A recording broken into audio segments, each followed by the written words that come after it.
Okay, let's go. I decided to include this spotlight in the lineup. It's not the sort of thing that everybody's going to have, or indeed everybody's going to want, and it isn't cheap.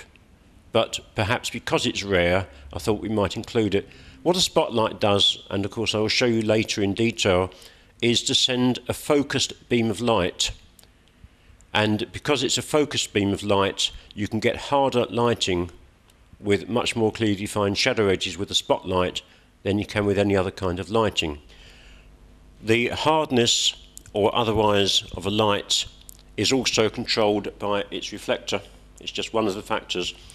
This particular one is a little bit of a rarity, which is probably why it's a good idea to include it, just to explain it to you.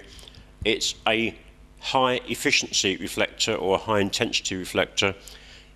I use it if I'm photographing in factories where I've got to throw the light a hell of a long way, or if I've got to bounce it off of a ceiling, or if I just want to impress people with the power of the flash, because this reflector produces far more light than any other kind of reflector. It's almost parabolic. The angle here is 45 degrees, which is much wider than the average studio reflector. It concentrates the light, and it can be used a very, very long way away, producing a very concentrated, very powerful beam of light if required.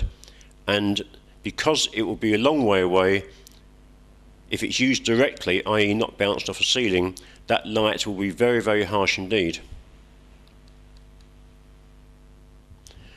Now this one is the standard reflector. The light comes out at an angle of 60 degrees. It's a general purpose reflector. Now you'll notice it's also got a rim around it here, and that's to take accessories like honeycombs. Now I'll be dealing with honeycomb grids later on. This is a wide angle reflector. It throws a light at, it's fairly evenly controlled, but it throws a light at a fairly wide angle. In this case it's a 90-degree angle. We use this one particularly with umbrellas. To fit into this light is painted white. It gives a fairly soft light. It's quite a large reflector, and if it's placed close to the subject, it's capable of producing quite soft lighting. You'll notice here, just as an aside, that the flash tube on this is absolutely massive. This is a very, very high powered unit. This type of reflector is not very efficient in terms of light output, but when you've got lights as powerful as this, it just doesn't matter. And this is an umbrella. Now there's more than one type of umbrella. This one is a reflective umbrella. As you can see, the light is reflected into the umbrella, and from there it reflects back to the subject. These provide a fairly well controlled, fairly soft light. You get them in various colours. You get silver ones, you get white ones, you get gold ones. The silver ones are a bit harsher than the white ones. The gold ones, well, they're really to add a warm tone to somebody's skin, and to be honest, they've been more or less replaced now by digital photography. Now, shoot-through umbrellas work in the exact opposite way to reflective umbrellas. The light is fired through the umbrella, and because of that, it can be placed much, much closer to the subject. And because it can be replaced much closer to the subject, it produces much softer light. It's not a perfect solution if you want soft light, because unfortunately about 60% of the light goes through the umbrella, 40% bounces back, and 40% that bounces back goes everywhere else.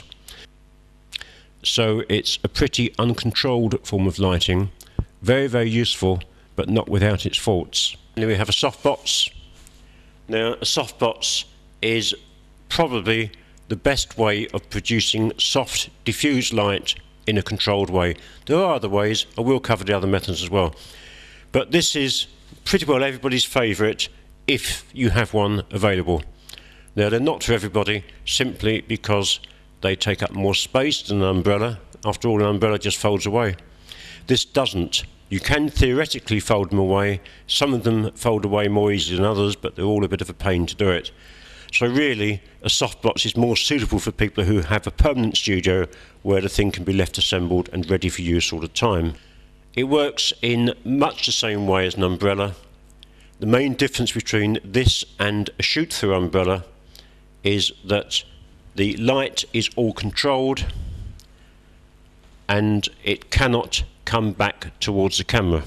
You'll be seeing this in detail when we do the shots involving softboxes. This